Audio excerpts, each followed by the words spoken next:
Bienvenue à celles et ceux qui nous rejoignent pour cette première table ronde intitulée justement Juridiction unifiée de brevets et le brevet unitaire, quels bénéfices pour les entreprises? Nous allons donner la parole à nos intervenants et notre modérateur qui est déjà là, Jean-Christophe Rolland, dans un instant. Mais avant cela, regardons cette vidéo.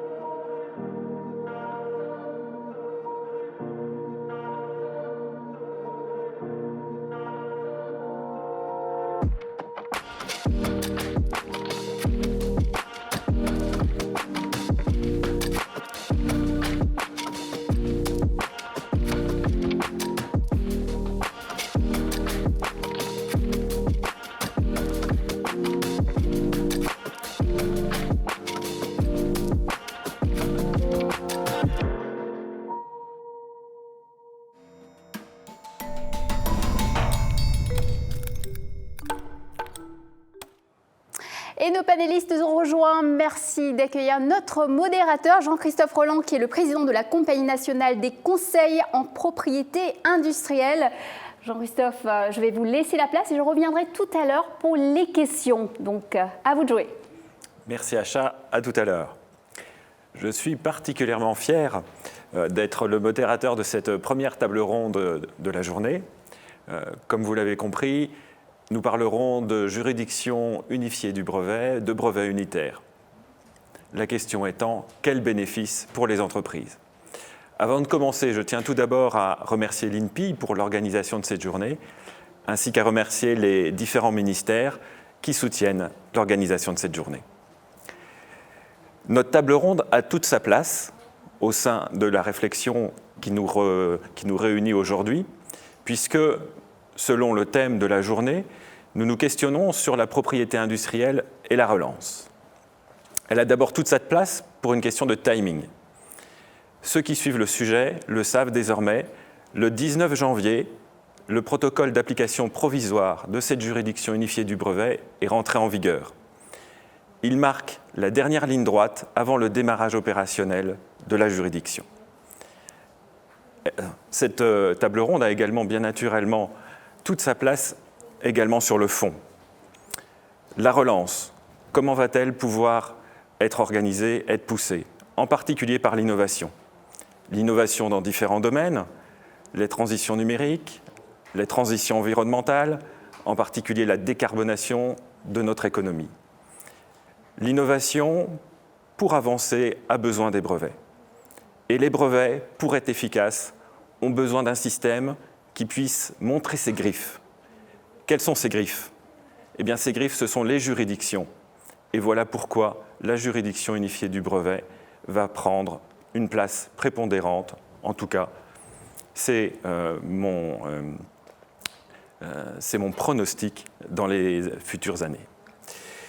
Les conseils que je représente ici se sont impliqués dès le départ avec l'ensemble des membres de l'écosystème de la propriété industrielle pour pousser cette initiative de juridiction unifiée du brevet.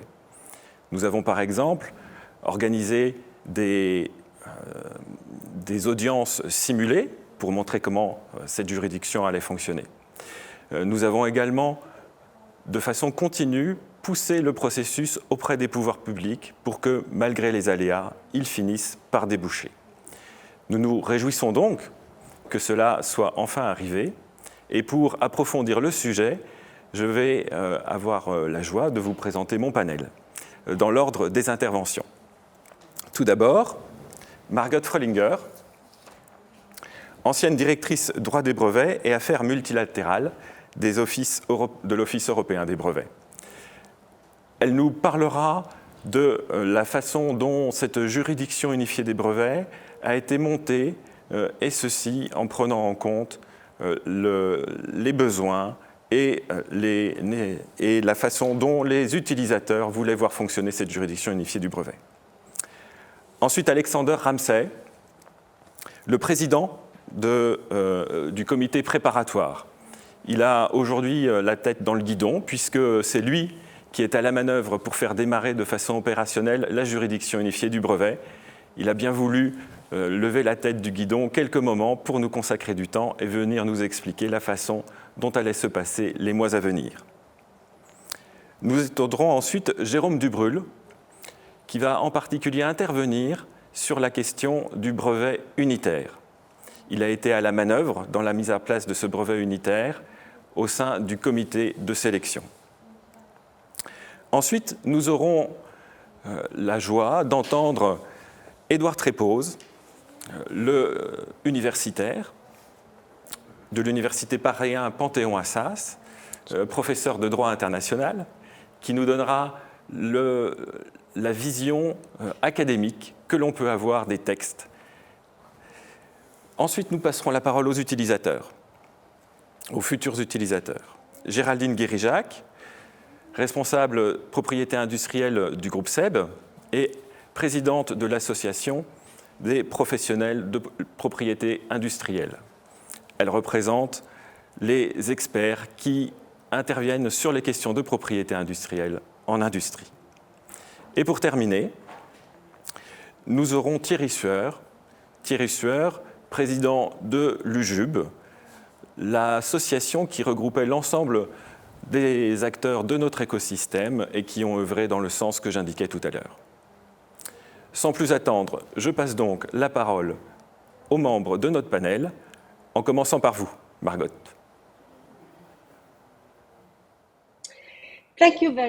Merci beaucoup. Bonjour à toutes et à tous.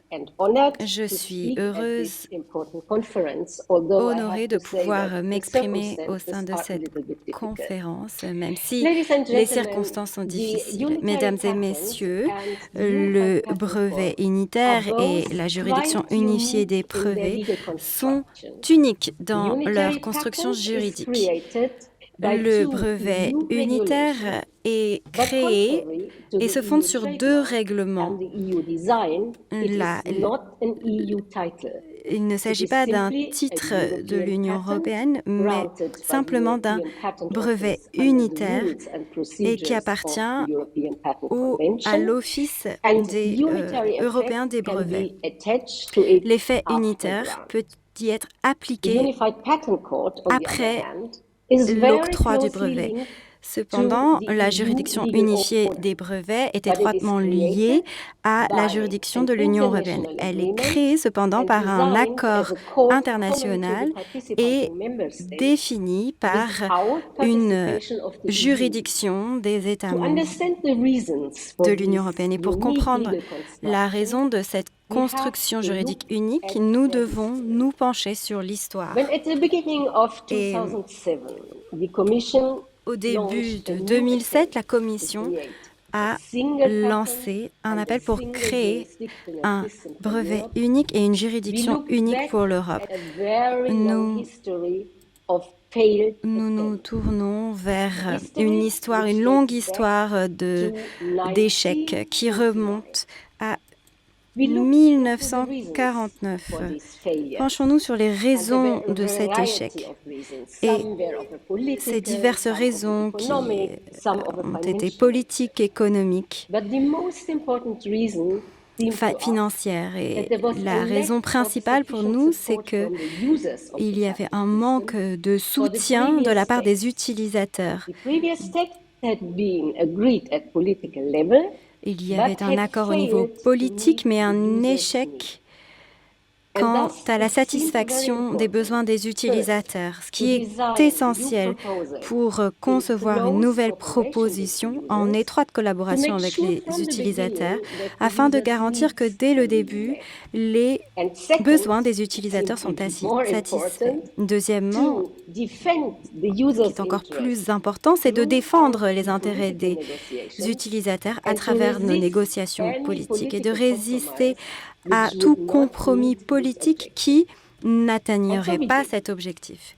Et nous l'avons fait. Nous avons commencé par concevoir un nouveau système juridique, car ce que les utilisateurs avaient clairement expliqué était qu'un brevet unique ne fonctionnerait pas sans une juridiction unifiée qui devait être une juridiction supranationale spécialisée. Il s'opposait fortement à l'idée de créer des chambres spécialisées pour les litiges de brevets. Cela avait été proposé précédemment en 2003 par la Commission. Les utilisateurs voulaient des juges expérimentés au niveau technique, un régime simplifié et des règles de procédure personnalisées. Tout cela aurait été difficile, voire impossible à mettre en place au sein de la Cour européenne de justice. Un nouveau système de juridiction a été lancé en 2007 sous la présidence portugaise. Cela a pour résultat une première version d'accord de la communauté pour la création d'une juridiction unifiée des brevets. L'idée était d'avoir un accord mixte qui impliquait les États membres, mais également l'Union européenne. Une avancée sur les caractéristiques principales de cette juridiction ont pu être mises en place à la fin de 2009. Une autre étape pendant la deuxième moitié de 2010, l'attention était portée désormais sur la deuxième partie du paquet, le brevet unitaire. C'était la première question controversée, c'est-à-dire la langue de traduction. Certains États membres demandaient une traduction dans leur langue nationale avec un effet juridique, mais cela n'était pas acceptable pour les utilisateurs. Toute tentative de la Commission et de la présidence belge de trouver un compromis a échoué. Pour conclure, la présidence belge a fait une proposition courageuse et ambitieuse de continuer à procéder avec un nombre d'États membres limité, mais avec une coopération renforcée, ce qui était assez novateur. Cela a ensuite pu progresser. Un ou deux États membres ont participé, beaucoup d'enthousiasme autour de cela, car il y avait enfin une porte de sortie dans une impasse qui avait duré des années. Et le jour avant la prise de décision au sein du Conseil, en mars 2011, la réunion du Conseil a pris la décision formelle d'adopter une coopération renforcée. La Cour de justice de l'Union européenne est opposée car le projet d'accord sur la juridiction unifiée des brevets était incompatible avec le traité de l'Union européenne. Cette opinion était partagée au Conseil en 2009.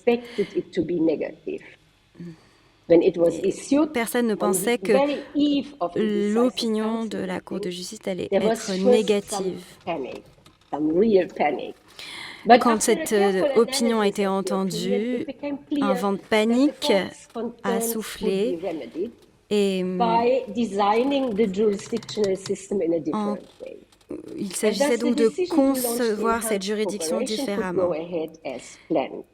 Ainsi, une coopération renforcée pouvait avoir lieu. Pendant les mois à venir, les textes sur le brevet unitaire et la juridiction unifiée des brevets ont été élaborés et modifiés, grandement modifiés.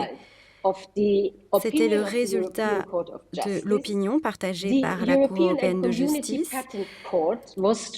et la juridiction unifiée des brevets devait se transformer donc et devenir unifiée sans la participation de l'Union européenne, mais conçue par les États membres, et des garanties quant à la primauté des droits, des lois de l'Union européenne. et l'intervention de la Cour de justice de l'Union européenne. Deuxièmement, le concept d'un brevet unitaire a été abandonné et remplacé par le concept d'un effet unitaire.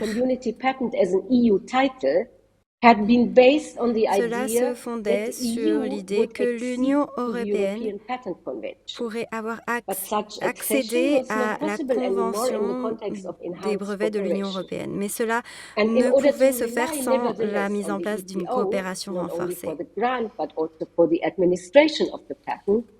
L'intervention de l'OEB pour l'administration des brevets alors requérait cette coopération renforcée. Il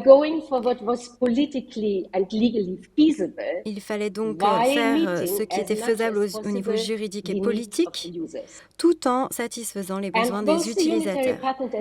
Le brevet unitaire et la JUP sont uniques, donc, en termes de construction juridique. Elles ne sont peut-être pas parfaites, mais d'un point de vue intellectuel et universitaire, j'imagine que des alternatives existent. Mais le brevet unitaire et la JUP, tels qu'ils existent aujourd'hui, ne devraient être comparés avec des idées d'autres systèmes hypothétiques. On devrait les comparer avec ce qui existe déjà, un système fragmenté, coûteux, incohérent, risqué pour la protection des brevets en Europe. Tout cela a été mis en place pour faire au mieux avec ce qui existait déjà. Et nous en parlerons davantage en écoutant les intervenants suivants. Je vous remercie pour votre attention. Merci beaucoup, Margot. Le système et l'historique tel que vous venez de le rappeler montrent, en tout cas pour moi, une chose certaine, c'est la volonté de l'ensemble des parties prenantes de le mener au bout et de le faire fonctionner et arriver. Et maintenant que les choses sont démarrées, effectivement, il faut comprendre la façon dont cette phase préparatoire va se dérouler. Alexander, pour cela, nous vous donnons la parole.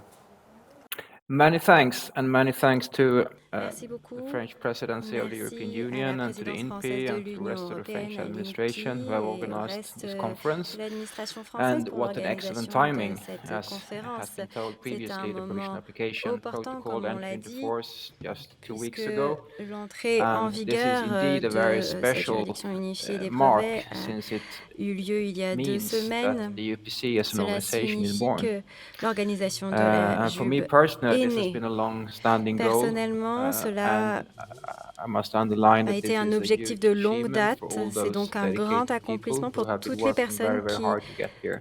ont travaillé d'arrache-pied I pour also en believe that arriver it là. carries Et evidence je pense que that c'est une Europe has preuve the également que power and will l'Europe push for innovation and economic growth in souhaite the future. encourager l'innovation dans la croissance I have been leading économique the à work l'avenir. of the Et preparatory j'étais committee since it à la started tête in du travail du 2013, comité first as the préparatoire vice depuis chair and then as 2013. the J'ai chair. commencé en vice-président, So, comme vice-président, the puis committee started in président. Le comité 2013 and donc it was given a a été mandate créé to en establish 2013. Son the mandat UPC without était any de undue créer la delay. juridiction unifiée So des here brevets we are sans now 8 years plus later. attendre 8 ans plus tard. I must underline that Nous already en in sommes 2016 où we nous were en sommes able to aujourd'hui. En report to the 2016, member nous states avons that the pu work of the committee was done and we were ready to move into annoncer the la next création du phase of comité et Commission nous étions application. prêts à passer à la You all know prochaine what étape. happened. We Mais were vous savez ce qui s'est hit by the passé. Brexit Nous and avons then dû with faire two face legal au cases Brexit, before the à German Constitutional Court. 2 affaires This has juridiques meant years of delay, of course, présentées à la but Cour we have tried to use the allemande time wisely. et nous avons So already back in dû 2016, when we thought we were going to utiliser start on the le temps first imparti de occasion, manière we pertinente. put Nous avons together 5 different teams. commencé à mettre en place 5 équipes différentes. We split them into 5 different Nous segments. avons It is IT, it's séparer le human travail en 5 resources and segments, training, l'informatique, it's les ressources registry and humaines, its corporate functions, and it's of course greffe, finance. les The fonctions team consists of about 20 économiques et les 25 people, finances. and they are 25 really the personnes boots par on the équipe ground qui that will cover the gap between pouvaient the travailler sur preparatory les phase and the terrains phase when the et member travailler states sur have la phase provided the staff of the préparatoire court. And they have been and are now doing the really nitty-gritty stuff. Nous en For sommes instance, à going through travailler different sur workflows of the très en détail, par checking whether the exemple, secondary legislation that has been agreed in the committee actually functions les together with the législations IT qui ont environment, été acceptées par le planning the comité, logistics for the la interview planification de la process for the logistique pour le judges, processus de developing and recrutement des fine-tuning juges, IT développer systems. It un needs to be système underlined. We have also informatique had workshops towards poussé, the future staff of the court des provided by the member ateliers pour states where they former le personnel are getting to à know each other and l'avenir, pour getting que to les know États membres the puissent environment of the commencer UPC. à se connaître, à comprendre, So mieux we connaître have l'environnement de stepped into the la juge. application phase. So what can we expect to happen during Que this hugely important souhaitons-nous phase? This is the voir pour les pilot phase prochaines phases? of Il the s'agit de court, la which phase was pilote de overlooked la when we juridiction negotiated the agreement. qui avait But été it was solved by the means of the protocol, and the délaissée protocol pendant la means, période in real de terms, that we will be able to Nous apply travaillons the sur donc le institutional, protocole financial, and lors duquel organizational nous provisions of pourrons the UPC agreement mettre en provisionally.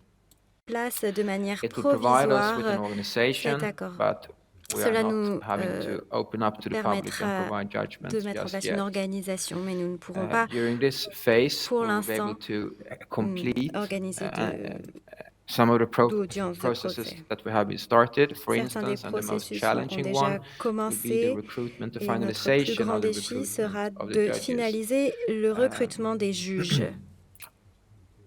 And there will also be an extensive training program for the Une judges and for the formation rest of the staff. approfondie pour le reste We du deem that we personnel will need at également, least et 8 nous pensons months que nous to avons achieve encore what besoin we de need to 8 achieve mois during pour this pouvoir critical period. accomplir This is a minimum. ce que nous devons accomplir pendant cette We believe that we période have an critique. C'est un obligation to work as minimum et quickly nous as we pensons can. que nous devons On the travailler other hand, aussi we will not rapidement que trigger possible. any Mais reinforced d'autre part, UPC nous agreement and the end of the provisional application phase until we are ne mettrons confident pas fin that à la we phase indeed have a provisoire functional avant court. d'être certain que nous avons une juridiction So unifiée des I brevets mentioned the judges. This fonctionnelle. brings us J'ai to our mentionné core les business. juges, I would ce say that qui the success of the me UPC hinges donne on its l'occasion de judges. parler de We need and we want to attract and get the leur best rôle. possible Nous voulons patent judges in attirer Europe.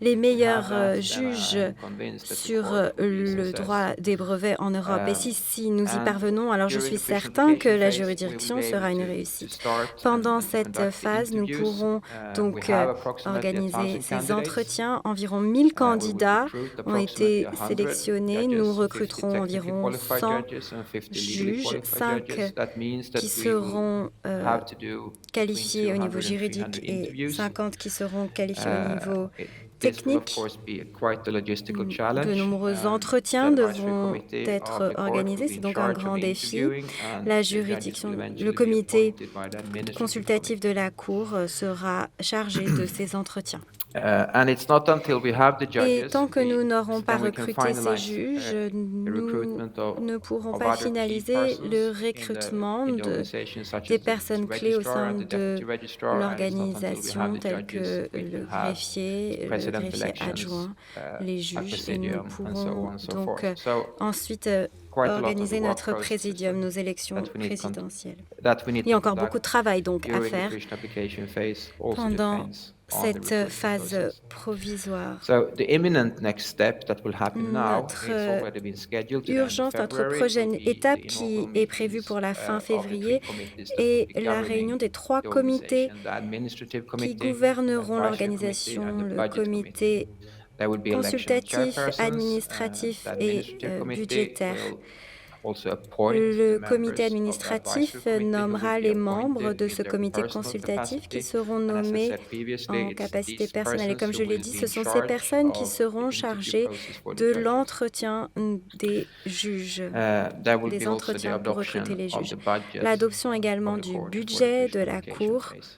Last but not pendant least, a cette few phase words d'application on provisoire. the life Et des science mots de division that conclusion was supposed to be sur in London before the Brexit. Now it's obvious une that there commission qui will be devait no se trouver section à of Londres avant court le in Brexit. Il n'y aura London. pas de There will be section no de la presence Cour, of de the la UPC juridiction in à the Londres, UK. bien sûr, depuis le Brexit. So of course there will Et not be a section of the central donc, division. pas de For the section court de in la first division instance in London. centrale pour The la signatory states will need juridiction to à decide Londres. where to Les États reallocate this signataires division. devront donc décider However, I où would se like to trouvera emphasize that cette this is no division need to delay et the start j'aimerais of operations of the signaler court. que cela This is ne the requiert seat, pas de which will be in repousser Paris, as you all know, la mise and the section en in opération Munich de will be la able juridiction. to Une section à deal with all Munich cases pourra until this se charger de toutes les affaires tant que cette question n'a pas été réglée. Nous pourrons traiter donc des affaires en lien avec le droit des brevets pour qu'il y ait une transparence à ce niveau-là pour les utilisateurs. Mon équipe et moi-même sommes heureux d'avoir pu progresser, mais nous sommes tout à fait conscients qu'il y a encore beaucoup à faire et nous sommes enthousiastes à l'idée du travail qu'il nous reste à faire et nous espérons pouvoir ouvrir les portes de la juridiction unifiée des brevets prochainement au public. Pour toutes ces Merci précieuses Alexander informations. pour... Nous sommes également impatients. Il y a du pain sur la planche, bon courage. Je rebondis sur une des informations données avant de passer la parole à Jérôme. La présence de la division centrale à Paris, vous l'avez vu dans la petite vidéo qui a introduit notre panel. Le choix a été porté sur le palais de justice sur l'île de la Cité. C'est un magnifique signal de l'engagement de la France dans cette juridiction que le choix de cet emplacement. Jérôme, vous allez maintenant nous parler d'une autre pièce fondamentale de ce système de juridiction unifiée et du brevet unitaire, le brevet unitaire. Je vous passe la parole. Merci Jean-Christophe. Mesdames et messieurs, bonjour. C'est un plaisir et un honneur pour moi d'avoir l'occasion de vous présenter l'état des lieux de la mise en œuvre du brevet unitaire à ce moment-ci. Je crois que j'ai déjà eu l'occasion de présenter cet état des lieux au moins une dizaine de fois.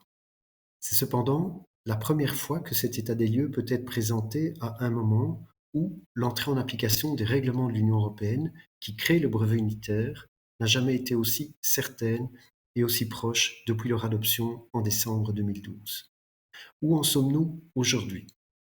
Comme vous le savez probablement, l'essentiel des mesures de mise en œuvre du brevet unitaire en ce qui concerne les procédures pour la gestion de l'effet unitaire, ainsi que les aspects financiers, notamment le montant des taxes de maintien en vigueur et la clé de distribution de la part des revenus revenant aux États membres de l'Union européenne participant à la coopération renforcée, ont déjà été adoptés en décembre 2015 par le comité restreint. Il s'agit du comité établi au sein de l'Organisation européenne des brevets par les États membres de l'Union européenne participant à la coopération renforcée en matière de brevet unitaire. Lorsque la dynamique tendant à l'entrée en application du brevet unitaire a été relancée en juin 2021, suite au rejet par la Cour constitutionnelle allemande des dernières plaintes contre la participation de l'Allemagne à l'accord sur la juridiction unifiée du brevet, le comité restreint a fait en octobre dernier un état des lieux et a déterminé les mesures qu'il doit encore prendre d'ici à juin 2022 afin d'être prêt pour l'entrée en application du brevet unitaire au cours du second semestre 2022. Sur le plan financier, il a fallu adapter la clé de distribution afin de tenir compte du retrait du Royaume-Uni de l'Union européenne. Cela s'est fait sans difficulté en décembre 2021 au moyen d'une adaptation purement mathématique de la clé de distribution, consistant à redistribuer aux États membres de l'Union européenne la part du Royaume-Uni proportionnellement à leur part initiale dans la clé de distribution. L'Office européen des brevets, la juridiction unifiée du brevet, la Commission européenne, les États membres, les associations d'utilisateurs. Cette coordination est essentielle afin de donner un message cohérent aux utilisateurs du système européen des brevets, notamment les PME, les universités, les centres de recherche, sur les caractéristiques et les bénéfices de cette réforme. En conclusion, l'implémentation du brevet unitaire est quasiment terminée et ce nouvel outil de soutien à l'innovation en Europe est maintenant et enfin prêt pour être mis à la disposition des utilisateurs. Quels sont les principaux avantages que présente le brevet unitaire par rapport à la situation actuelle? Ils sont à mes yeux essentiellement au nombre de 5. Le premier avantage est la flexibilité. Le brevet unitaire va offrir une nouvelle possibilité pour les titulaires de brevets européens. Actuellement, les titulaires peuvent valider un brevet européen dans un, plusieurs ou l'ensemble des 38 États contractants de l'Organisation européenne des brevets. Après l'entrée en application de la réforme, les titulaires pourront décider, s'ils le souhaitent, d'enregistrer un effet unitaire pour le territoire des 17 États membres de l'Union européenne qui participent à la coopération renforcée et qui seront liés à l'accord sur la juridiction unifiée du brevet au moment de son entrée en vigueur. Le second avantage est la couverture géographique. Alors qu'aujourd'hui, environ 75% des brevets européens ne sont validés que dans 4 États contractants de l'Organisation européenne des brevets, généralement l'Allemagne, la France, le Royaume-Uni et l'Italie, l'effet unitaire permettra de couvrir, au moyen d'une procédure centralisée et aisément accessible, le territoire des 17 États membres de l'Union européenne précités. Potentiellement, cet effet unitaire pourra s'étendre aux 25 États membres qui participent à la coopération renforcée lorsque les 8 États membres qui ne l'ont pas encore fait auront ratifié l'accord sur la juridiction unifiée du brevet. Et pourquoi pas, à terme, aux 27 États membres de l'Union européenne. Le brevet unitaire permettra donc de supprimer la fragmentation actuelle dans une partie substantielle du marché intérieur de l'Union européenne. Le troisième avantage est la sécurité juridique accrue.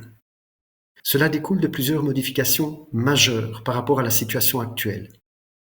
La première est l'effet unitaire lui-même.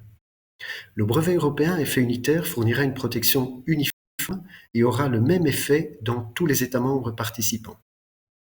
La seconde modification, qui a été extrêmement difficile à mettre en place, et comme Margot l'a souligné, qui n'a pu être obtenue qu'en recourant à la coopération renforcée, est celle qui consiste à prévoir que le brevet européen effet unitaire produira en principe ses effets à l'égard de tous les États membres de l'Union participant à la coopération renforcée dans une seule langue, à savoir la langue officielle de l'Office européen des brevets dans laquelle le brevet européen a été délivré, soit l'anglais, le français ou l'allemand. La troisième modification, qui n'a pas été plus simple à mettre en place et qui vient d'être présentée par les acteurs, est la juridiction unifiée du brevet elle-même, à savoir un système unifié au niveau européen de règlement des litiges, notamment en matière de contrefaçon et d'annulation de brevets unitaires. Ces trois changements structurels offrent une sécurité juridique indéniable et accrue par rapport au système actuel. Le quatrième avantage est la simplification administrative. Que ce soit pour l'enregistrement de l'effet unitaire, le paiement des taxes de maintien en vigueur ou la publication des informations sur le statut du brevet unitaire, il n'y a qu'une procédure à suivre au niveau européen au lieu de la multitude et de la diversité des procédures qui doivent aujourd'hui être accomplies au niveau national. Cela signifie également une réduction des coûts de représentation. Le cinquième avantage, et qui n'est pas le moindre, consiste en un niveau de taxe attractif et une réduction des coûts par rapport au système actuel. D'une part, il n'y a pas de taxe de dépôt, d'enregistrement ou de publication de l'effet unitaire. D'autre part, comme je l'ai indiqué, les coûts de traduction et de représentation seront réduits. Enfin, le niveau des taxes de maintien en vigueur du brevet unitaire sera attractif pour les utilisateurs, puisque pour un territoire correspondant à 17 États membres, voire potentiellement 25 États membres, il correspondra au montant des taxes de maintien en vigueur des 4 États dans lesquels les brevets européens étaient le plus validés en 2015.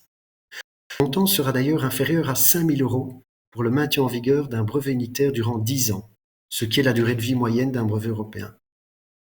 Enfin, je voudrais souligner qu'en prenant en compte les intérêts des entreprises, l'Office européen des brevets va mettre en place 2 mesures transitoires, destinées à permettre aux utilisateurs, s'ils le souhaitent, d'effectuer des démarches de manière précoce, c'est-à-dire avant l'entrée en application du brevet unitaire, afin de pouvoir bénéficier de celui-ci dès qu'il entrera en application.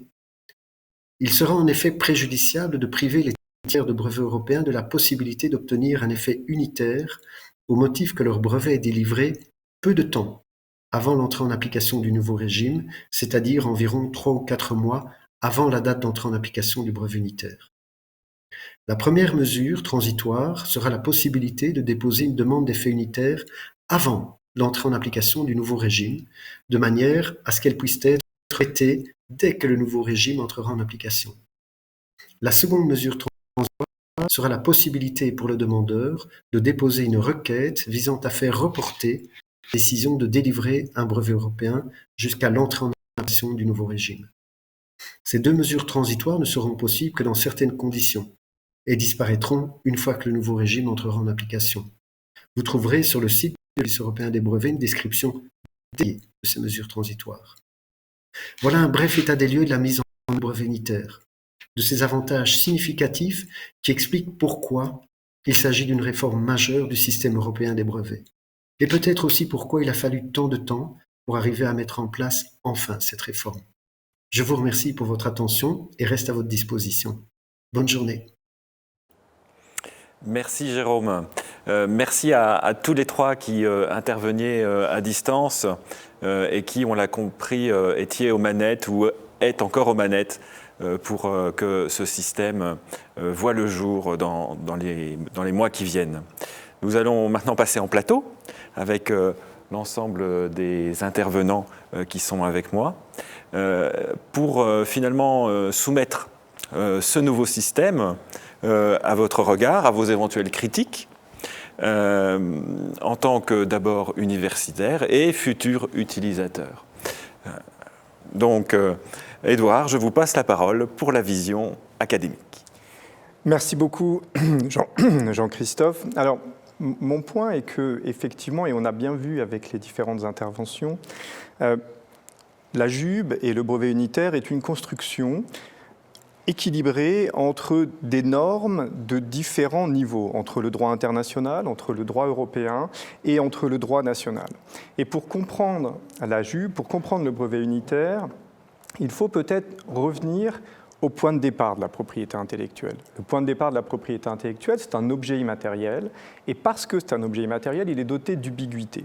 Cette ambiguïté le contraint très vite à se confronter au phénomène de frontières et à rechercher une protection au-delà de son cadre national. Autrefois, c'était les privilèges de la papauté, et puis très vite, ce fut un cadre multilatéral avec la Convention de Paris, avec la Convention de Berne. Et donc on comprend déjà la norme nationale qui vient protéger, mais la nécessité d'une norme internationale. Et puis, construction européenne, évidemment, alors la source est internationale en tant que telle, la Convention sur le brevet européen et le droit de l'Union, qui vient à un niveau régional se loger entre la norme nationale et la norme internationale. Donc déjà, un objet particulier qui appelle cet enchevêtrement de normes. Et puis, selon l'objet de protection, le niveau d'intervention n'est pas tout à fait le même. Margot nous a parlé tout à l'heure du droit des marques et brevets. En marque, nous avons une intervention par le droit de l'Union européenne qui, dès le début, est très forte, avec une directive d'harmonisation qui prend en compte tous les éléments du droit des marques. En matière de brevet, l'existant n'est pas le même. En matière de brevet, on a la Convention sur le brevet européen qui, techniquement, 38 pays membres, c'est beaucoup plus que l'Union européenne. C'est un texte international et il faut construire avec ces États différents. Et donc, quand il s'agit de construire au niveau européen pour la marque, eh bien, on fait un copier-coller des dispositions substantielles de la directive dans un règlement. Quand il s'agit de chercher à trouver un effet unitaire en matière de brevet, l'existant est différent. L'existant, c'est la CBE. On ne va pas s'appuyer sur la directive sur les inventions en matière de biotechnologie. On s'appuie sur la CBE.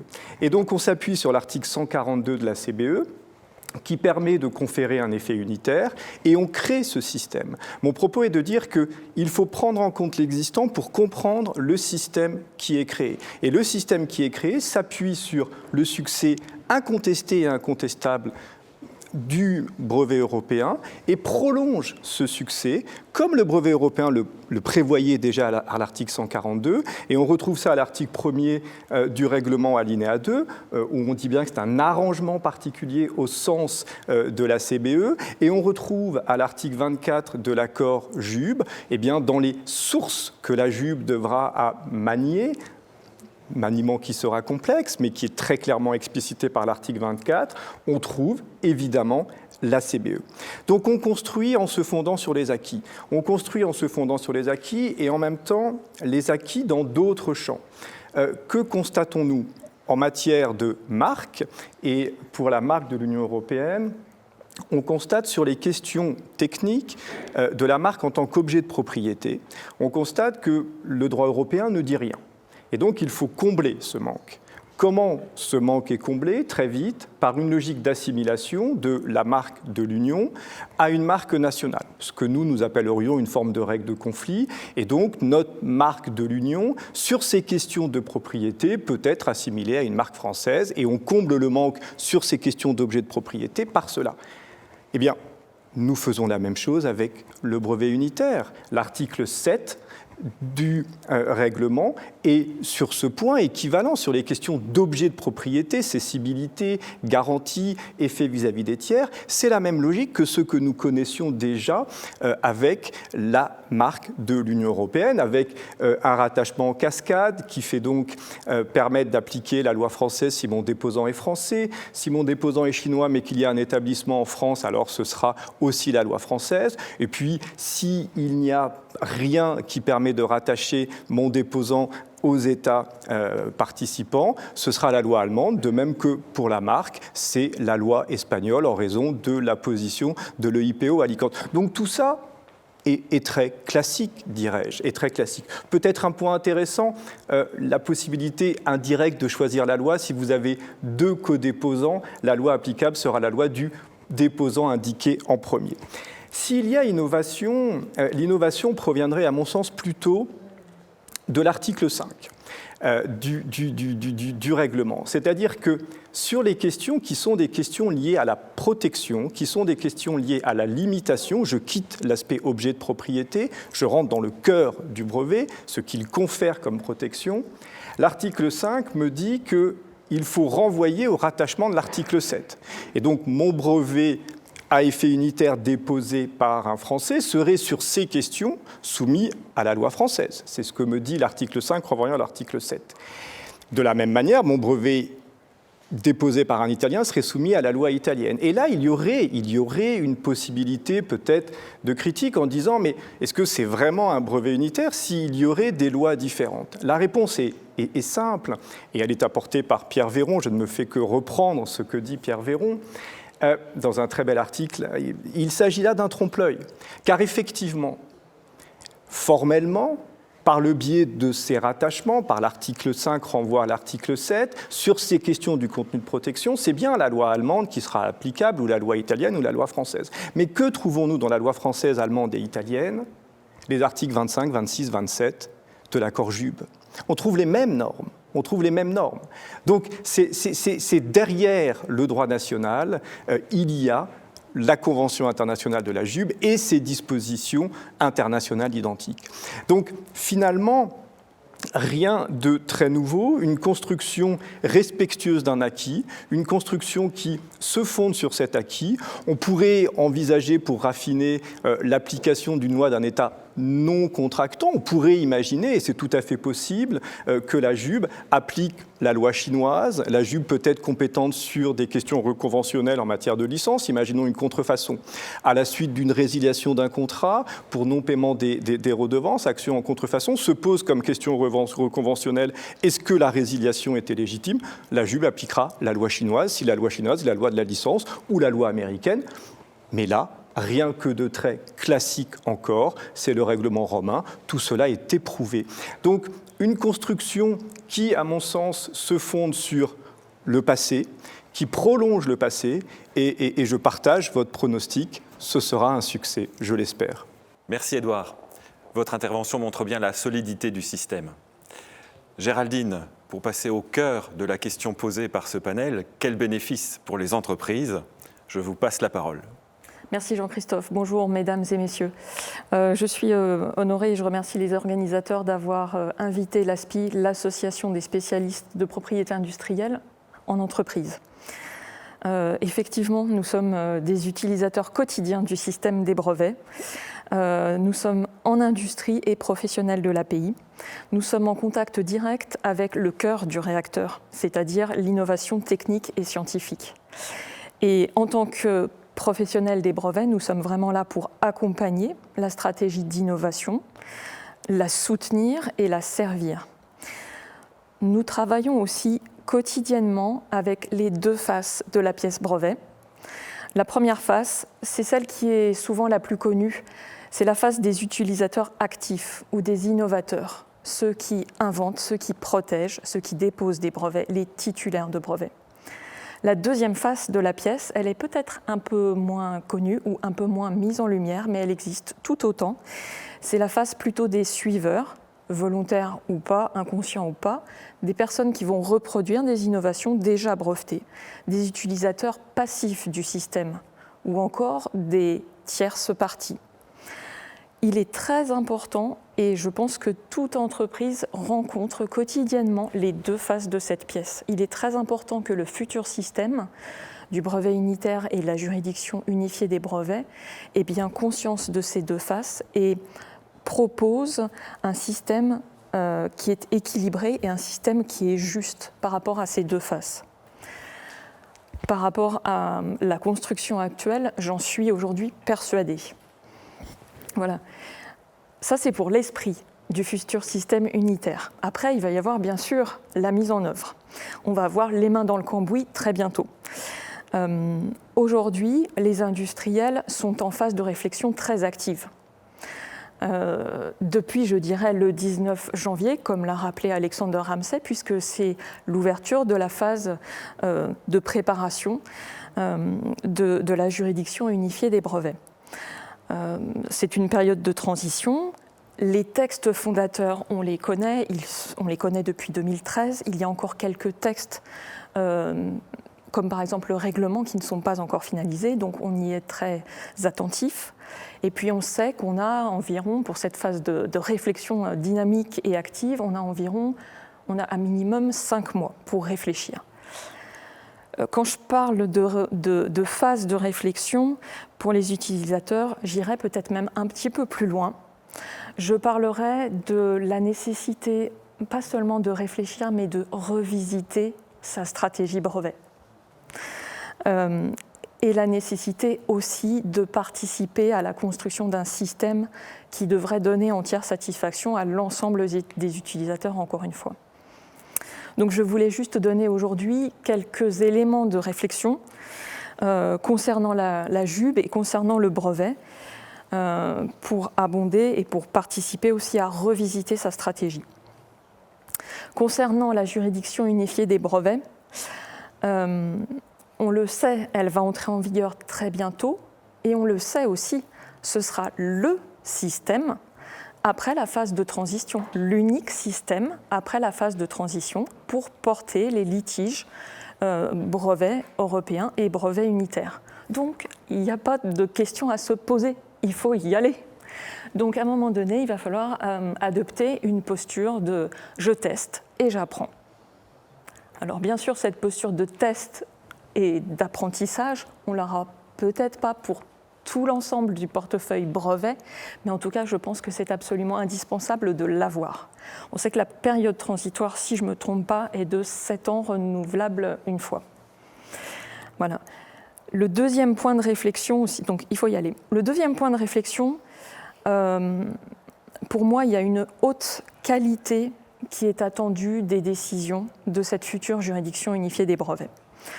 On l'a vu dans sa construction, on l'a vu dans les textes, c'est une cour qui va avoir un fonctionnement certes sophistiqué, mais qui va avoir, et c'est très important, des juges qui sont professionnels, des juges qui sont spécialisés en brevet, et des juges qui sont à la fois un panel de juges techniques et de juges scientifiques. Il est très important quand on parle des brevets, on parle aussi de la science, qu'il y ait au moins un juge technique qui soit capable d'appréhender le contenu du brevet, la technique. Et rien que pour ça, je me félicite de la future JUB. Un troisième élément de réflexion pour cette juridiction unifiée des brevets, c'est bien sûr, on l'a entendu de la part de plusieurs panélistes avant moi, l'effet géographique unitaire de la décision sur tous les États membres. Une seule décision concerne tous les États membres. Là, je me permets d'apporter un bémol, et là, je parle de construction. Les États membres ne sont pas encore tous là et n'ont pas encore répondu tous présents, malheureusement. On sait depuis 2016 ou un petit peu après, qu'on n'aura malheureusement jamais le Royaume-Uni avec nous dans la JUB.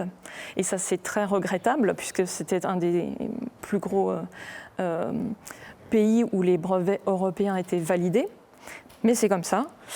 La question se pose bien sûr sur l'Espagne, qui est un des pays aussi où il y a le plus de validation des brevets européens, et sur la Pologne notamment.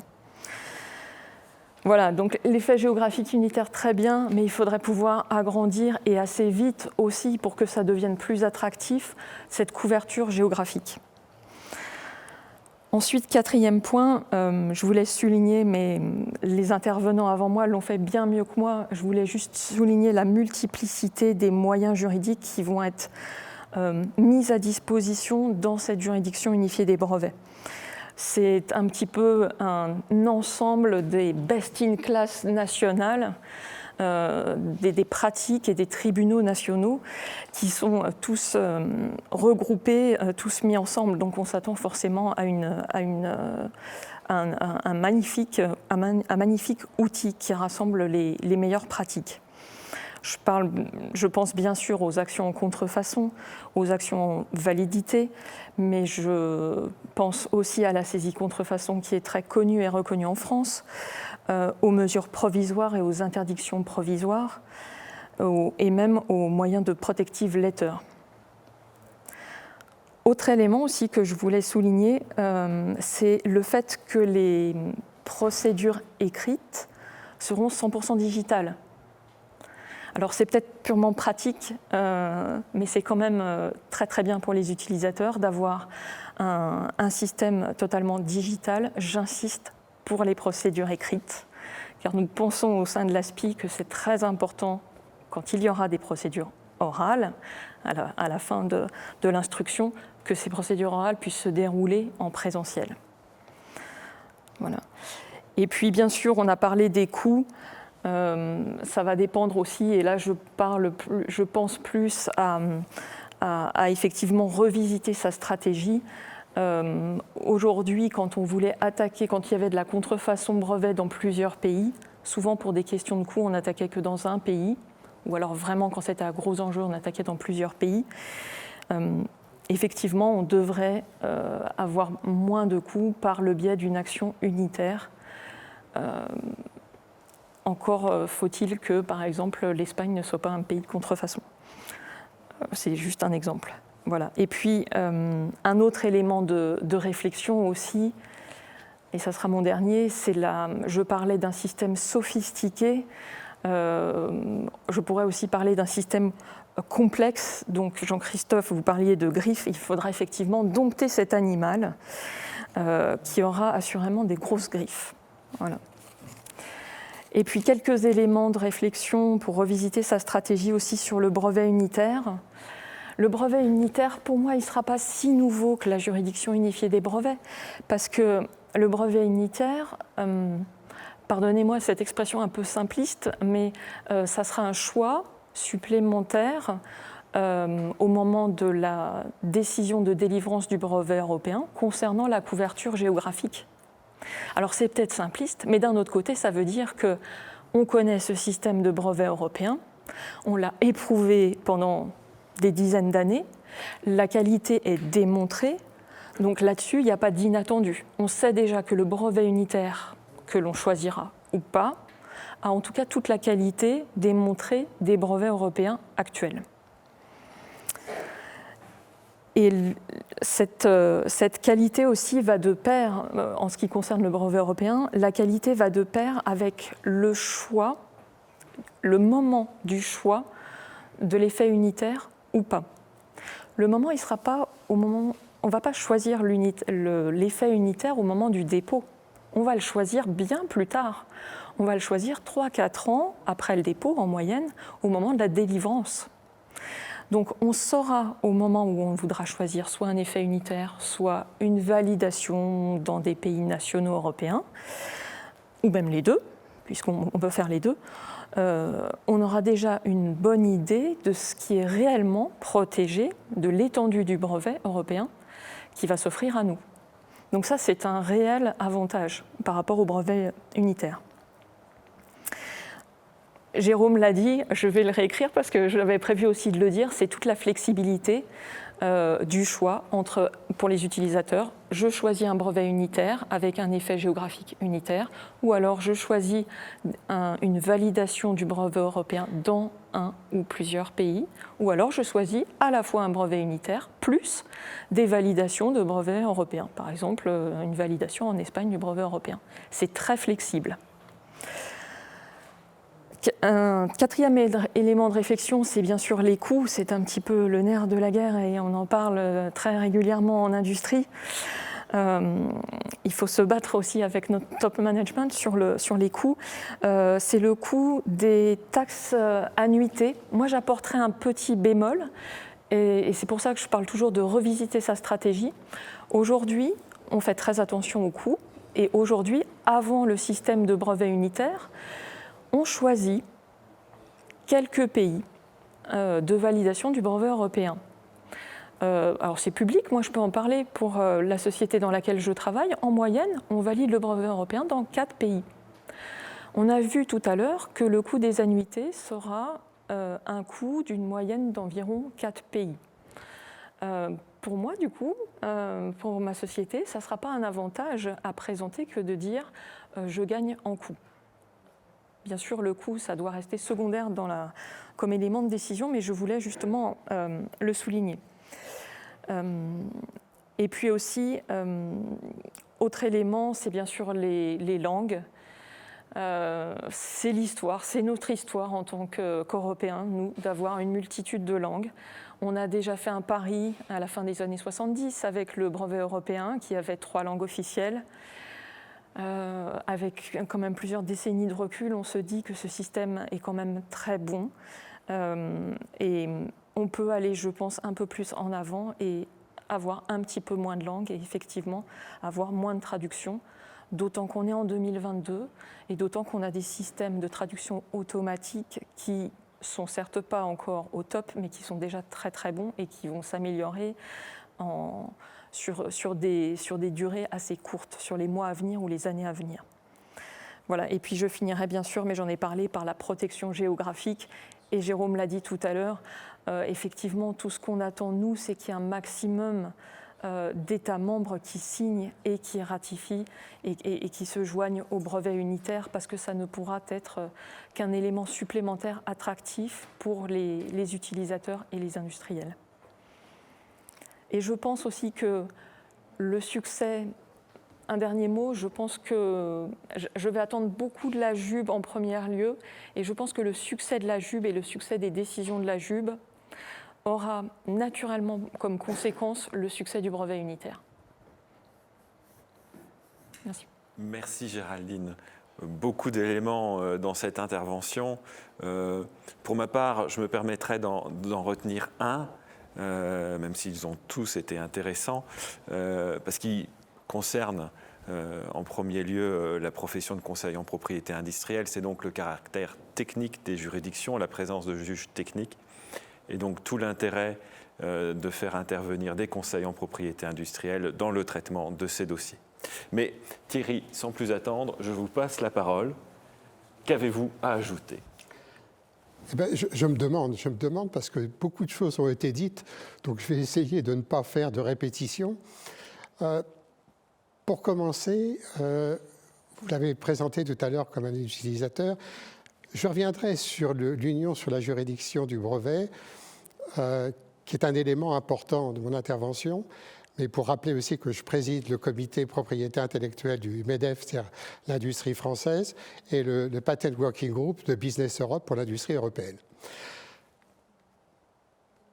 Puisque nous sommes sous présidence française, je vais faire un petit clin d'œil. Vous savez qu'en France, il s'est passé quelque chose d'important le 14 juillet 1789, et du côté de la Bastille. Et le 15 juillet, le roi de France, Louis XVI en l'occurrence, demande à un de ses collaborateurs « Mais que s'est-il passé ? Est-ce une révolte ?» Et le duc de La Rochefoucauld, puisque c'est lui répond « Non, sire, c'est une révolution ». Je mentionne ça parce que je crois que ce à quoi nous avons affaire aujourd'hui, c'est une révolution. Et en tout état de cause, je pense que les utilisateurs comme nous sommes doivent le considérer comme une révolution si vraiment on veut saisir tout l'intérêt et toute la portée de la réforme que nous avons devant nous. Ce n'est pas, comme disent nos amis anglo-saxons, business as usual, c'est quelque chose qui va nous obliger à nous réveiller et je crois que Géraldine a très bien saisi ça. Alors on ne va pas trop se pencher sur le passé, mais pour comprendre le présent et notre futur, il faut quand même regarder un peu ce qui s'est passé. Margot le rappelait, depuis 1949, tous ces échecs, ces dizaines d'échecs que nous avons eus pour construire un brevet communautaire, disait-on à l'époque, et puis une juridiction. Des dizaines et des dizaines de tentatives avec des succès apparents. Nous avons eu des conventions sur le brevet communautaire, nous avons eu des tas de choses qui semblaient présentables, que nos institutions, j'insiste là-dessus, avaient construit. Résultat, rien. Rien, et pour une bonne raison, c'est que les utilisateurs comme nous sommes n'en voulaient pas. N'en voulaient pas parce qu'elles étaient inutiles, elles étaient inopérantes. Nous ne voulions pas de ces réformes qui étaient peut-être des constructions juridiquement parfaites, mais tout à fait inefficaces. Je crois qu'on avait perdu de vue pendant longtemps ce qu'était un brevet, qui est un outil économique. Nous avions probablement beaucoup trop passé de temps sur les obstacles qui étaient juridiques, qui étaient institutionnels, qui étaient de nouveauté, qui étaient linguistiques, et nous avions perdu de vue l'essentiel. L'essentiel, c'est qu'un brevet, c'est un outil économique correspondant à un territoire donné. Nous avions oublié qu'avec le temps, l'Union européenne était devenue un marché unique, et qu'un marché unique a besoin d'un brevet unique. Nous avions oublié qu'un système de brevet, c'est une cohérence d'une loi, d'un office qui met en œuvre cette loi, et d'une juridiction qui, comme le rappellent les accords TRIPS, est le dernier qui se prononce sur la portée et sur la validité des titres. Et puis nous avions oublié aussi que le système des brevets, il est fait pour qui? Pour la société en général, pour le bénéfice de la société, en passant par les industriels, par les innovateurs que nous sommes. Pourquoi? Parce que c'est ce système dont on pense qu'il favorise la prise de risque, qui va favoriser l'investissement et le progrès. Mais nous avions aussi oublié qu'il faut, au bout du compte, que les institutions l'acceptent et qu'en Europe, la règle générale était quand même l'unanimité ou la majorité. Pour résumer, je crois que nous avions un système incohérent. Et qu'aujourd'hui, nous passons de l'incohérence à la cohérence. D'abord, on l'a rappelé tout à l'heure, nous allons utiliser le système de la Convention de Munich de l'Office européen des brevets. C'était peut-être incontournable, c'était mieux quand même en l'affirmant. C'est un système qui fonctionne bien. Je le vois dans les discussions que nous avons avec d'autres industriels, américains, japonais ou autres. C'est reconnu comme étant le meilleur système aujourd'hui du monde. Bien entendu, il fallait que notre système respecte l'acquis communautaire. Ça va sans dire, mais ça va mieux en 10 ans. Et puis, il nous fallait ce titre unique pour correspondre à un marché, un titre qui ne peut être cédé que globalement, un titre qui probablement favorise le licensing, puisque ayant une couverture plus large, on peut faire du licensing dans des territoires où le brevet n'est pas utilisé par le déposant. Et puis, il fallait une juridiction qui aille avec. Et puis, c'est un point sur lequel Géraldine a insisté, c'est un système qui n'est pas obligatoire. C'est une option de plus que nous avons. À la carte déjà généreuse que nous avions du brevet national et du brevet européen, se rajoute le brevet unitaire, et c'est aux déposants de faire leur choix.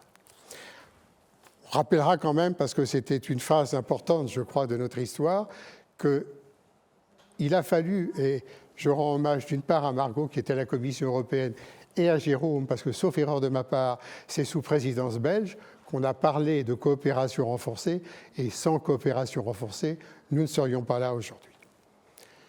Sur la juridiction, je crois qu'il faut, en rebondissant un peu sur ce que disait Édouard Trépose, il faut reconnaître que les litiges en matière de brevet sont différents. Ils sont différents des autres, on le voit sur le plan international, probablement à cause du poids de la technologie. je crois que le système que nous avons là l'a reconnu. Et ce qui a changé, c'est qu'on est passé à un système institutionnel, à un système qui a reconnu ce qu'étaient les utilisateurs et les besoins des utilisateurs. Je prends utilisateurs au sens large, bien entendu, je pense aux industriels, mais à l'écosystème, dont les conseils en brevet et les avocats. Cette juridiction est pour moi fondée sur ce que l'Europe fait de meilleur. C'est-à-dire qu'elle est fondée sur des magistrats qui ont l'expérience, Géraldine l'a rappelé, sur des magistrats qui ont l'habitude de travailler ensemble, de travailler ou de se rencontrer, en tout cas, voir les rencontres de Venise, donc d'échanger sur leur façon d'approcher les problèmes de propriété industrielle, présence de juges techniques qui ont été réclamés par les utilisateurs longtemps et qui sont déjà utilisés dans certains pays. On a bâti des règles de procédure ad hoc pour cette juridiction. Et bien entendu, tout ça s'inscrit dans le cadre communautaire avec des questions préjudicielles, ça va de soi. Des décisions susceptibles d'appel auprès d'une cour à Luxembourg et décisions immédiatement exécutables, ce qui change complètement la face des choses. Donc, je crois que le système que nous avons en face de nous répond, j'allais dire globalement, ça semble être une restriction, non, répond aux besoins des utilisateurs qui avaient été exprimés. Alors, est-ce que c'est un système parfait? Est-ce qu'il y a des risques? Probablement. Alors, Géraldine a mentionné, le Royaume-Uni n'est pas dans le brevet unitaire, il n'est pas non plus dans la juridiction. Bon, dommage. Dommage pour tout le monde, dommage pour nous, puisqu'il faudra rechercher une protection par le brevet européen ou par le brevet national pour le Royaume-Uni, ça ferait des frais supplémentaires. Bon, dommage pour tout le monde, dommage probablement pour les Britanniques aussi, c'est ainsi. Risque aussi que les utilisateurs, mais en ayant entendu Géraldine, je ne suis pas très inquiet, restent en dehors du système. Il faut quand même se rappeler, il faut avoir une mémoire dans ce domaine, que lorsque le brevet européen a été créé, les Européens eux-mêmes ont été un peu frileux. Et c'est quand même, j'allais dire grâce ou à cause des Américains, à cause des Japonais, qu'à un moment on s'est réveillé en disant « Ouh là là, ils y vont, il faudrait peut-être y aller ». N'oublions pas ça et n'ayons pas cette approche frileuse ou restrictive. Alors j'entends beaucoup « mais le brevet unitaire, c'est mettre tous ses œufs dans le même panier ». Je veux dire que c'est une expression qui m'horripile un peu de temps en temps. Je ne crois pas que les industriels que nous sommes aient fait beaucoup de lobbying aux États-Unis pour avoir un brevet en Californie, un brevet dans le Massachusetts. C'est un territoire cohérent, il est ainsi. Eh bien, il faut s'habituer, l'Europe est un marché, elle a ou elle va avoir son brevet unitaire, c'est une logique. Et en plus, nous avons le choix. Donc, et puis, les brevets sont invalidés de temps en temps, ils sont aussi validés. Et avoir un brevet unitaire validé par la juridiction, ça aura un poids. Peut-être pas juridiquement, puisque ça peut toujours être contesté, ça aura quand même un poids. Et puis, comme je le rappelais, après tous les avantages, cette cohérence entre le marché et l'outil, une procédure d'enregistrement éprouvée, une décision, Géraldine a souligné, qui se fait à l'accord du brevet européen. Donc, on a toute cette phase d'instruction, on peut prendre sa décision, c'est des années plus tard qu'on peut prendre la décision, quand le brevet européen vient d'être accordé, et là, on aura tous les moyens de se dire, est-ce que les revendications ont une portée intéressante? Est-ce que sur le plan commercial, c'est un brevet important? Et là, on peut prendre sa décision. Donc, c'est quand même une chance. Et puis, il faut quand même se rappeler que nous venons de subir une période difficile, qui est celle du Covid, et que l'Europe vient de mettre sur la table 2018 milliards d'euros pour les investissements concernant le Covid, concernant la transformation, la transition écologique, le digital et la résilience. Et 50% de cette somme vont être mises en recherche et en innovation. C'est une opportunité absolument extraordinaire. Et c'est à nous de se saisir. Donc, nous avons un nouvel outil, nous avons des sommes gigantesques qui sont mises en investissement. Donc, je crois que nous avons une opportunité. Pareil pour la juridiction. Je ne vais pas revenir sur nos amis britanniques. Il faut quand même se rappeler que même si je limite à 13 États le brevet unitaire et la juridiction qui va avec, nous avons un marché de 10 000 milliards d'euros de PIB. C'est 4 fois la Grande-Bretagne, c'est 2 fois le Japon. Et que d'ici quelques années, la taille de ce marché sera grosso modo similaire à celle des États-Unis et à la Chine. Donc nous avons quelque chose de significatif que nous n'avons jamais eu. Pour que la Grande-Bretagne ne soit pas dedans, c'est dommage, mais tout de même. Et puis le système juridictionnel, je ne vais pas revenir sur tout ce qui a été dit, c'est important et pour vraiment saisir cet avantage, il faut se rappeler, comme l'écrivait un auteur, l'avantage est à l'attaquant, il faut se saisir de système, il faut le construire nous-mêmes, il faut le former. Les Européens ont une responsabilité dans ce domaine. Et puis un point qui n'a pas été soulevé et que je veux souligner parce que l'Europe s'est penchée là-dessus ces derniers temps, c'est le géopolitique. Aujourd'hui, le brevet européen est souvent un brevet à trous, un peu genre Emmental avec des trous partout, parce que pour des questions financières, on ne protège pas dans tel pays. Demain, grâce au brevet unitaire et à la juridiction, nous allons former un bloc vis-à-vis de nos concurrents. Et que pour accéder à l'Europe, il faudra passer par la juridiction unitaire. Et c'est un plus, alors qu'aujourd'hui, nous passions par les juridictions nationales. Donc tout ça fait que, sous réserve que les utilisateurs assument leurs responsabilités, nous avons une opportunité extraordinaire. Alors, puisqu'on parle aux utilisateurs, je vais parler de l'Union pour la juridiction unifiée du brevet. C'est une association qui s'est formée vers 2013 et qui a réuni l'ensemble de l'écosystème français de propriété industrielle. Alors, les industriels que nous sommes, que ce soit le MEDEF ou l'AFEP qui sont les grandes entreprises, les PME et le comité français de la Chambre de commerce internationale.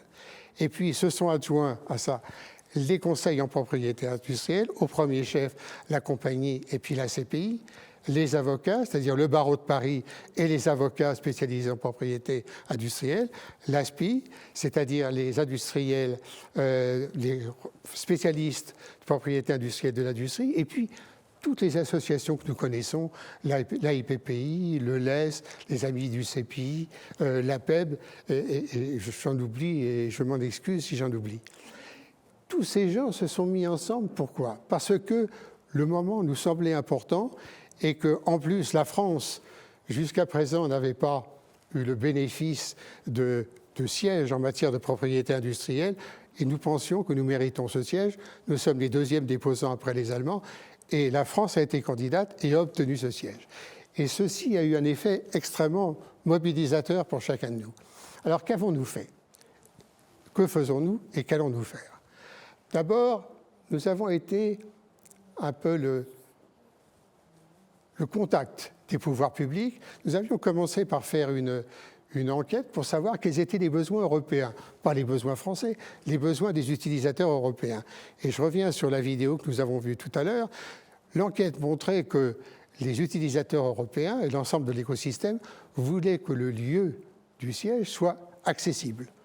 Accessible sur le plan des transports. Il nous a semblé que du côté du palais de justice, qui est prêt, qui a un accès assez facile venant de Roissy, c'était un bon endroit. Et nous avons insisté pendant des années auprès du ministère de la Justice pour dire le palais de justice, et ce n'est pas parce que c'est un lieu prestigieux, mais c'est un lieu où il y a de la place, c'était un lieu accessible, serait un bon candidat pour ça. Ça a pris un peu de temps, puisque depuis 2013, nous n'avions pas eu la réponse, nous venons de l'avoir, je m'en félicite. C'est un lieu, effectivement, qui sera favorable pour l'ensemble de l'industrie européenne. Nous avons effectué aussi, organisé des mock trials, 3 mock trials importants avec des juges français, allemands, polonais, des conseils en propriété industrielle français de différentes nationalités, des avocats de différentes nationalités. Le dernier a réuni à peu près 1500 personnes sur l'ensemble de l'Europe. Il faudra probablement en organiser d'autres. Nous avons mobilisé, alors c'est vrai que le recours allemand a un petit peu démobilisé, mais pas tant que ça. Et nous continuons à travailler. Je dois dire que ces derniers jours, je suis extrêmement heureux de ce que je vois.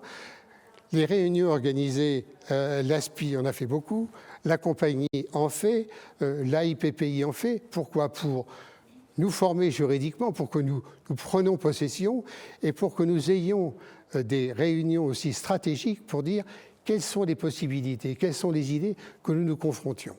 Donc, je pense aujourd'hui que les Français, je suis persuadé que la même chose se passe dans d'autres pays d'Europe, veulent être prêts, seront prêts pour saisir les opportunités qui s'offrent à nous. Je vous remercie. Jean-Christophe, donc nous arrivons pratiquement à la fin de cette table ronde, donc peut-être prendre juste une question très rapidement pour clôturer. Je pense que cette question est pour Margot, elle est en anglais d'ailleurs, je vais le poser directement. Donc Margot, I think you mentioned that the history Margot, vous avez mentionné ces tentatives pour créer ce brevet unitaire et cette juridiction unifiée des brevets depuis 1949. Pourquoi est-ce que cela a pris tant de temps? Alors, diverses raisons peuvent l'expliquer. Dans les années 50, les années 60, des problèmes de souveraineté nationale avaient lieu et ce qui a pris la suite, c'est l'intégration européenne. Puis la langue a compliqué les choses. Plus il y avait d'États membres qui rejoignaient l'Union européenne, plus le problème de la langue est devenu un défi. Les États membres offraient une résistance accrue. Certains faisaient partie de la profession, d'autres comme des entreprises multinationales qui s'opposaient à cela. Et je suis convaincue que la raison principale était que d'un côté, au niveau politique, il n'y avait pas de réelle compréhension de l'importance macroéconomique de la création d'une JUB. Et d'autre part, les personnalités politiques ont admis, se mettaient d'accord sur des textes qui étaient politiquement faisables, mais qui ne satisfaisaient pas les besoins des utilisateurs. Il y avait donc un accord au niveau politique et peu après, cela a échoué car les utilisateurs étaient extrêmement déçus par ce compromis et ils ont rejeté cet accord. Ils ont critiqué les gouvernements et cela donc ne s'est pas concrétisé. Je crois que ce qui a changé la donne, c'est quand la Commission européenne a commencé à travailler main dans la main avec les utilisateurs. Merci Margot. Donc nous espérons que cela a changé. Jean-Christophe, je crois que nous pouvons remercier les membres de notre panel. Je repasse en français, je te laisse faire juste remercier les panélistes et voilà, c'est le temps qu'on a. Entendu. Eh bien, merci beaucoup. Merci à tous. Je crois que l'ensemble de vos interventions ont marqué un point important, c'est ce souhait d'avoir co-construit un nouveau système. Et effectivement, il y aura probablement une révolution à faire pour le prendre en main. Merci à tous. Merci Jean-Christophe, merci à tous les panélistes et merci à toutes celles et ceux qui nous ont suivis. On se retrouve tout à l'heure pour la suite du programme. En attendant, si vous restez sur le site, vous pouvez découvrir pas mal de contenus, notamment des entreprises françaises lauréates des trophées INPI. Restez avec nous, à tout à l'heure.